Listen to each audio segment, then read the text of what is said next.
नमस्कार, times of Swaraj में आप सबों का स्वागत है और मैं हूं संतोष सिंह। और आज हम टाइम्स ऑफ स्वराज में जिस विषय पर चर्चा करने जा रहे हैं उस पर चर्चा करने से पहले एक हम लोगों के मिथिलांचल में कहावत है कि लगे है गांव में पूरा कुएं में जैसे से भांग घोर दल के।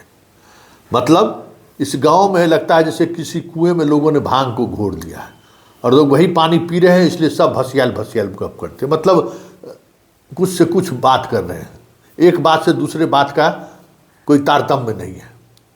तो ठीक वैसा ही लग रहा है कि नीतीश कुमार के मंत्रिमंडल में जो कुछ भी चल रहा है ना, वैसा ही चल रहा है जैसे पूरे मंत्रिमंडल में जो है ना कि जहाँ कहीं से भी पानी सप्लाई हो रहा है उसमें कोई भांग घोर दिया है। मतलब गजब स्थिति है। इस अराजकता तो हमने कभी नहीं देखी।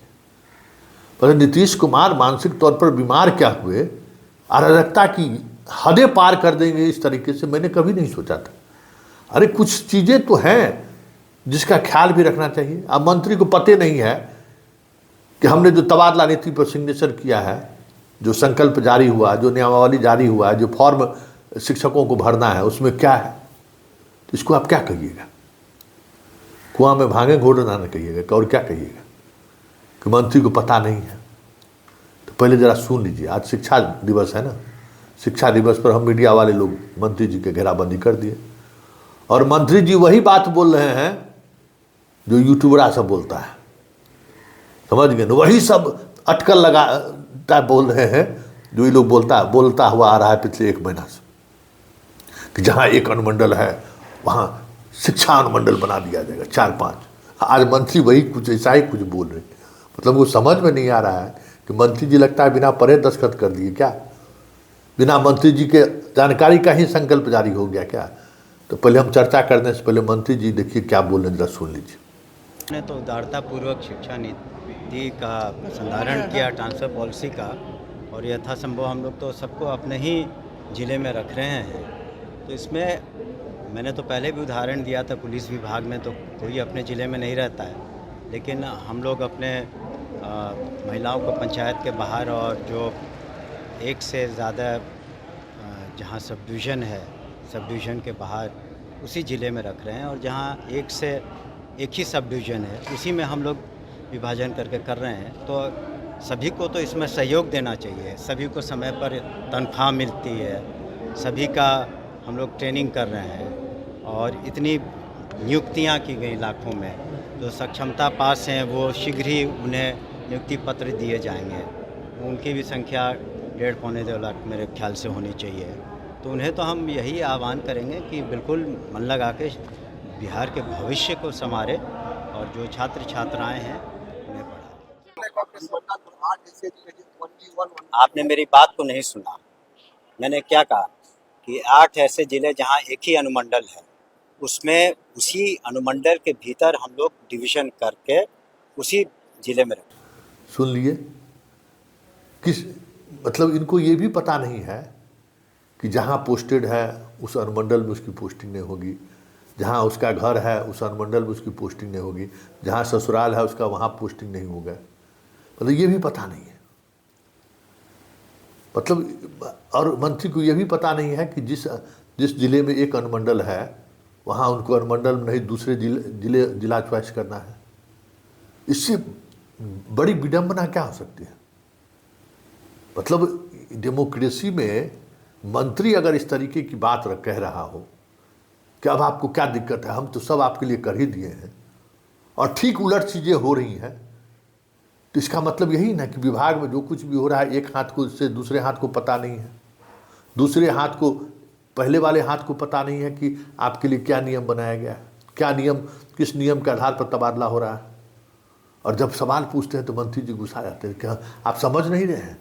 हम कहें ना कि जहाँ 8 ऐसे डिस्ट्रिक्ट हैं जहाँ एक ही अनुमंडल है, दूसरे अनुमंडल को हम टुकड़े टुकड़े में बांट दिए हैं। मतलब कहाँ से ये लोग किस दुनिया में रहते हैं आप समझ जाइए।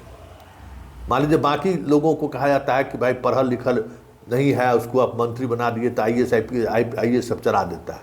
ये तो IPS है, अपने बैच के टॉपर रहे हैं, 25 साल 30 साल तक बिहार पुलिस की नौकरी किए हैं, DG तक गए हैं, हर तरह की चीज़ों को इन्होंने देखा है, और ये इस तरीके की बात कर रहे हैं।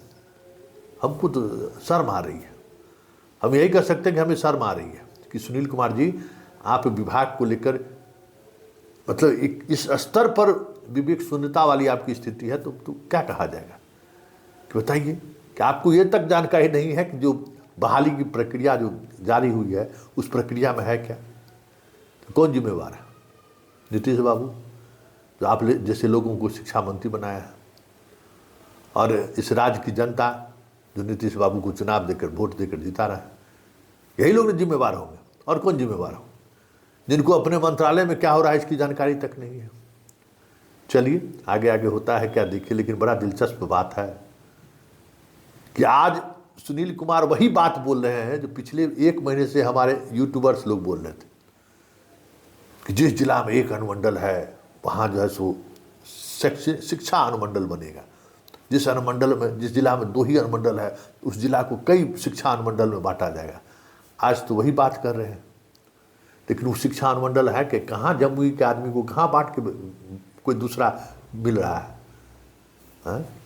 जब मंत्री जी को पता नहीं है तो फिर आखिर नियमावली बनाया कौन भाई? नियमावली का संकल्प जारी कौन किया? इसका नोटिफिकेशन कौन जारी किया? हम दस्तखत तो देख रहे हैं प्राइमरी डायरेक्टर का, और प्राइमरी डायरेक्टर जिस बात पर सिद्धार्थ दस्तखत किए हैं, ये भी ताजुब की बात है। जिस संकल्प पर सिद्धार्थ का दस्तखत है उसमें कई नई चीज़ें निदेशक के नोटिफिकेशन में दर्ज है, और उससे बहुत सारी अलग चीज़ें जो नोटिफिकेशन के आधार पर जो फॉर्म भरा है, जिस फॉर्म के आधार पर शिक्षकों का तबादला होगा, उसमें देखने को मिल रहा है। इसलिए कहे कि नीतीश बाबू, आपका पूरा मंत्रिमंडल में जो है ना, किसी ने भांग घोड़ के पिला दिया है मंत्रियों सबको, सब भरवा गया है, सबका दिमाग लगता है काम ही नहीं कर रहा है। भौराना जिसको कहते हैं ना, सब लोग भौरा गया है भांग खा कर। जरा देखिए, संभालिए संभालिए, स्टेट कहाँ जा रहा है। ब्यूरोक्रेसी, सब कहता है ब्यूरोक्रेसी के भरोसे सरकार चलती है, तो देख रहे हैं ना कि ब्यूरोक्रेसी के सहारे कैसे सरकार चलती है सो, और सरकार कितने अच्छे तरीके से चलती है, ये भी बातें समझ में आ रही हैं। लेकिन इन सबसे इतर जो सबसे महत्वपूर्ण बात है और गंभीर बात है, अगर सुनील कुमार जैसे मंत्री अपने विभागीय आदेश को लेकर इतने अवेयर नहीं हैं, तब तो फिर इस राज्य को कोई नहीं बचा सकता है। बताइए कि सुनील कुमार के शिक्षा मंत्री रहते हुए जब अपने फैसले के बारे में जो उन्होंने जिस फैसले पर उन्होंने सहमति जाहिर की है, उससे ठीक उलट काम हो रहा है और इसकी जानकारी तक नहीं है, तो फिर आप क्या कहेंगे? कोई बचा पाएगा इस बिहार को?